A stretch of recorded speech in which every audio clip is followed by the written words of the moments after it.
Hello. രാവിലത്തെ പണികളൊക്കെ അങ്ങ് തുടങ്ങാമെന്ന് വിചാരിച്ചു. രാവിലെ തന്നെ കറികളൊക്കെ ഉണ്ടാക്കി ജോലിയൊക്കെ തീർക്കാമെന്ന് വിചാരിച്ചു. കുറച്ചും കൂടെയൊക്കെ കഴിയുമ്പോൾ നല്ല ചൂടാവും, അടുക്കളയിലൊന്നും നിൽക്കാൻ പറ്റാത്ത അവസ്ഥയാവും. അതുകൊണ്ട് രാവിലെ തന്നെ എല്ലാം ചെയ്യാമെന്ന് വിചാരിച്ചു. എന്നിട്ട് കുറച്ച് പയറ് ഇന്നലെ രാത്രി തന്നെ കഷ്ണങ്ങളാക്കി വെച്ചിട്ടുണ്ടായിരുന്നു, മെഴുക്ക് പുരട്ടാനായിട്ടാണ്. പിന്നെ കുറച്ച് മത്തങ്ങയാണത്.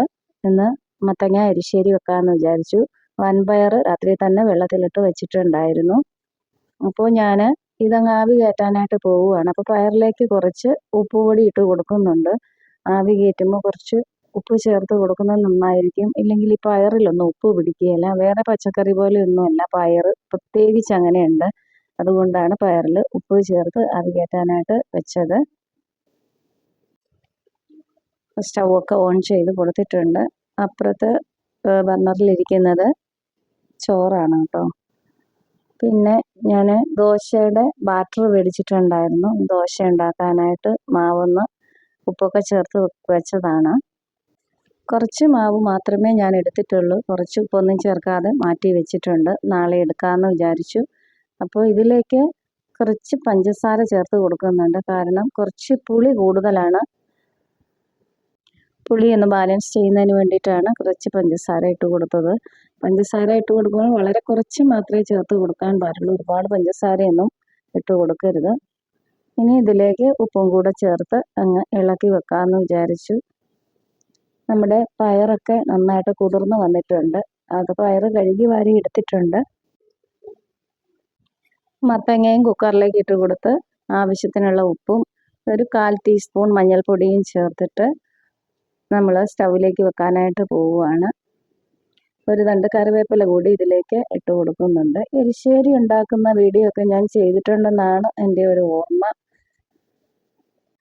ഇന്നലത്തെ മീൻകറിയൊക്കെ ഇരിപ്പുണ്ട്, അതുകൊണ്ട് ഇനി മീനൊന്നും കറി വെക്കണ്ട. അങ്ങനെ കുക്കറൊക്കെ അടച്ച് വെച്ച് കൊടുത്തിട്ടുണ്ട്. നമ്മുടെ പയറൊക്കെ നന്നായിട്ട് ആവി വന്നിട്ടുണ്ട്. ആവിയൊക്കെ വന്ന് നന്നായിട്ട് വെന്ത് തന്നെയാണ് കിട്ടുക കേട്ടോ. നല്ലതായിട്ട് അങ്ങ് വേവിയില്ല. ബാക്കി നമ്മൾ എണ്ണയിലിട്ട് മൂപ്പിച്ചെടുക്കുമ്പോൾ, വഴറ്റിയെടുക്കുമ്പോൾ നന്നായിട്ട് ബാക്കി വെന്ത് കിട്ടും. അങ്ങനെ പയറൊക്കെ മാറ്റിയിട്ട് നമ്മൾ കുക്കർ വെച്ചിട്ടുണ്ട്. കുക്കറിന് വിസിലൊക്കെ വരാറായിട്ടുണ്ട്. അപ്പം നമ്മൾ അടുത്ത ബർണറിലേക്ക് ഒരു ഫ്രൈ പാൻ വെച്ച് കൊടുത്തിട്ടുണ്ട്. നമ്മുടെ പയർ മെഴുക്ക് പുരട്ടി തയ്യാറാക്കുന്നതിന് വേണ്ടിയിട്ടാണ്. പാൻ ചൂടായപ്പോൾ അതിലേക്ക് ആവശ്യത്തിനുള്ള വെളിച്ചെണ്ണയൊക്കെ ഒഴിച്ചു കൊടുക്കുന്നുണ്ട്. പയർ നമ്മൾ ആവി കയറ്റി വേവിച്ച് വെച്ചത് കൊണ്ട് തന്നെ ഒരുപാട് വെളിച്ചെണ്ണയൊന്നും ഒഴിച്ചു കൊടുക്കേണ്ട ആവശ്യമില്ല. വെളിച്ചെണ്ണയുടെ ഉപയോഗം കുറയ്ക്കുന്നതിന് വേണ്ടിയിട്ടാണ് ഞാൻ അങ്ങനെ ചെയ്യുന്നത്. വെളിച്ചെണ്ണ ചൂടായപ്പോൾ അതിലേക്ക് സവാള ഇട്ട് കൊടുക്കുന്നുണ്ട്. ഒരു സവാളയാണ് ഞാൻ എടുത്തിട്ടുള്ളത്. ഈ സവാള നന്നായിട്ടൊന്ന് വഴറ്റിയെടുക്കണം. ഭയങ്കരമായിട്ട് വഴന്ന് വരണ്ട. ഇതിലേക്ക് ഒരു തണ്ട് കറിവേപ്പില കൂടി ഇട്ട് കൊടുക്കുന്നുണ്ട്. കുറച്ച് വഴന്ന് കഴിയുമ്പോൾ നമ്മൾ അതിലേക്ക് പൊടികളൊക്കെ ചേർത്തിട്ട് നമ്മുടെ പയർ ഇട്ട് കൊടുക്കും. സവാള ഒന്ന് പെട്ടെന്ന് വഴന്ന് കിട്ടുന്നതിന് വേണ്ടിയിട്ട് ലേശം ഉപ്പ് ചേർത്ത് കൊടുത്തിട്ടുണ്ട്. ഉപ്പൊക്കെ വളരെ കുറച്ചാണ് ചേർത്തത്, കാരണം പയറിൽ ഉപ്പ് ചേർത്താണ് ആവി കയറ്റാനായിട്ട് വെച്ചിട്ടുണ്ടായിരുന്നത്. സവാള ഒന്ന് പകുതി വഴന്ന് കഴിഞ്ഞപ്പോഴേക്കും അതിലേക്ക് കുറച്ച് മഞ്ഞൾപ്പൊടി, മുളക് പൊടി ഒക്കെ ഇട്ട് കൊടുക്കുന്നുണ്ട്. ഇനി നമ്മൾ ഇതിലേക്ക് വേവിച്ച് വെച്ചിരിക്കുന്ന പയറങ്ങ് ഇട്ട് കൊടുക്കും. ഇനി അത് നന്നായിട്ടൊന്ന് ഇളക്കിയിട്ട് അടച്ച് വെച്ച് കൊടുക്കും. അതിൻ്റെ അരപ്പും ഉപ്പും ഒക്കെ നന്നായിട്ട് പിടിക്കുന്നതിന് വേണ്ടിയിട്ടാണ് അടച്ച് വെച്ച് കൊടുക്കുന്നത്, അല്ലാതെ ഒരുപാട് വേവാനുണ്ടായിട്ടല്ല. അങ്ങനെ അങ്ങ് അടച്ച് വെച്ച് കൊടുക്കുകയാണ്. ഇതിൻ്റെ ഇടയിൽ മാങ്ങ പറിക്കാനായിട്ട് വന്നതാട്ടോ. നമ്മുടെ മാങ്ങയെല്ലാം നന്നായിട്ട് വിളഞ്ഞ് കിടക്കുകയാണ്. അപ്പോൾ അതങ്ങ് പറിച്ചെടുക്കാമെന്ന് വിചാരിച്ചു. എല്ലാം ഒന്നും പറിക്കുന്നില്ല, കുറച്ച് പറിച്ചെടുക്കാമെന്ന് വിചാരിച്ചു.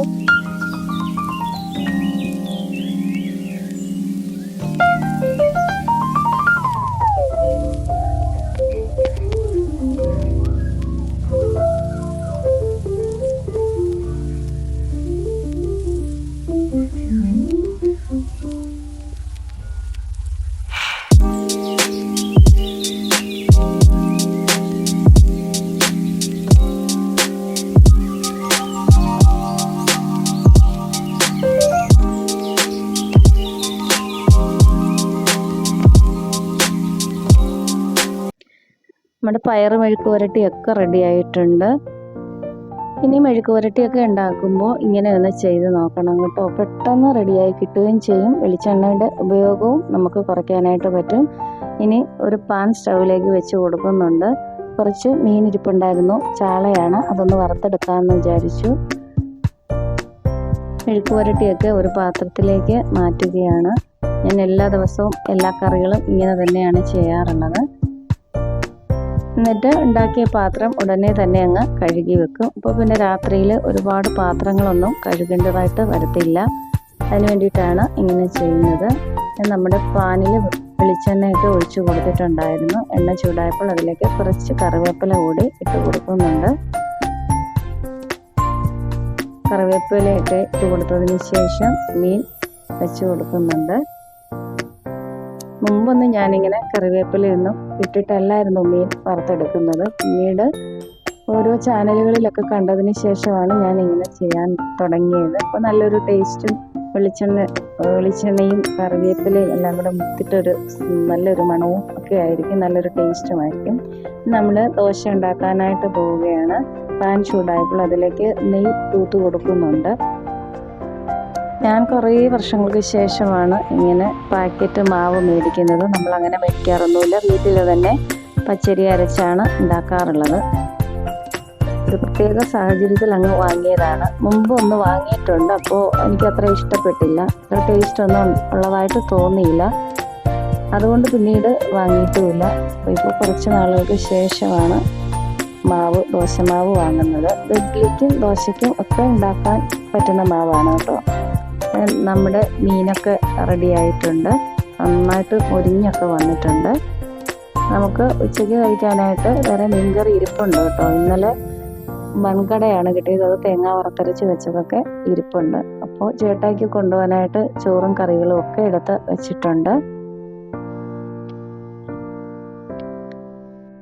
ഇനി നമ്മുടെ ഈ വെന്ത വൻപയറും മത്തങ്ങയും കൂടെ ഒന്ന് ഉടച്ചു കൊടുക്കാനായിട്ട് പോവുകയാണ്. പയറൊക്കെ രാത്രിയിൽ തന്നെ വെള്ളത്തിലിട്ട് വെച്ച കാരണം നന്നായിട്ട് കുതിർന്നിട്ടുണ്ടായിരുന്നു. അത് പെട്ടെന്ന് വെന്ത് കിട്ടുകയും ചെയ്തിട്ടുണ്ട്, നന്നായിട്ട് ഉടഞ്ഞു കിട്ടുകയും ചെയ്യുന്നുണ്ട്.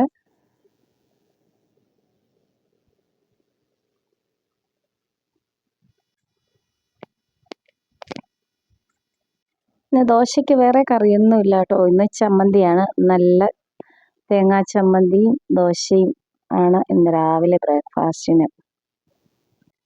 നമ്മൾ ഉടച്ചു വെച്ചിട്ടുള്ള മത്തങ്ങ പയറിലേക്ക് അരപ്പ് ചേർത്ത് കൊടുക്കുകയാണ്. അരപ്പ് ചേർത്ത് കൊടുത്തതിന് ശേഷം മിക്സിയുടെ ജാറ് കഴുകി കുറച്ച് വെള്ളം കൂടെ ചേർത്ത് കൊടുക്കുന്നുണ്ട്.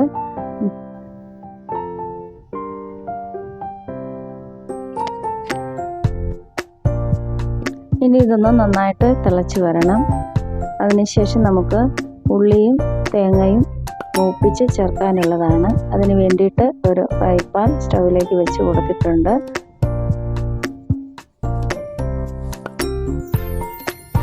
ആവശ്യത്തിന് വെളിച്ചെണ്ണ ഒഴിച്ചു കൊടുത്തതിന് ശേഷം വെളിച്ചെണ്ണ ചൂടായി കഴിഞ്ഞപ്പോൾ അതിലേക്ക് കടുക്, കറിവേപ്പില ഒക്കെ ചേർത്ത് കൊടുക്കുന്നുണ്ട്. പിന്നെ ഇതിലേക്ക് നമ്മൾ അരിഞ്ഞു വെച്ചിരിക്കുന്ന ഉള്ളിയും ചിരകി വെച്ചിരിക്കുന്ന തേങ്ങയും കൂടെയാണ് ഇട്ട് കൊടുക്കുന്നത്. നന്നായിട്ട് മൂപ്പിച്ചങ്ങ് ചേർക്കണം. കുറച്ച് ഉപ്പ് കൂടി ചേർത്ത് കൊടുക്കുന്നുണ്ട് കേട്ടോ. കറിയിൽ നമ്മൾ ആവശ്യത്തിന് ഉപ്പൊക്കെ ചേർത്തതാണ്. ഇനി തേങ്ങയിലും ഉള്ളിയിലും ഒക്കെ ഒന്ന് പിടിക്കുന്നതിന് വേണ്ടിയിട്ടാണ് കുറച്ച് ഉപ്പ് ചേർത്ത് കൊടുത്തിട്ടുള്ളത്. അപ്പോൾ നമ്മുടെ ഇന്നത്തെ ജോലികളെല്ലാം രാവിലെ തന്നെ കഴിഞ്ഞിരിക്കുകയാണ്. അപ്പോൾ എല്ലാവരും ഈ വീഡിയോ കയറി കാണണം. ഇഷ്ടപ്പെട്ടെങ്കിൽ ലൈക്ക് ചെയ്യുക, ഷെയർ ചെയ്യുക, കമൻറ്റ് ചെയ്യുക. അടുത്ത നല്ലൊരു വീഡിയോയുമായിട്ട് കാണാം. Thank you.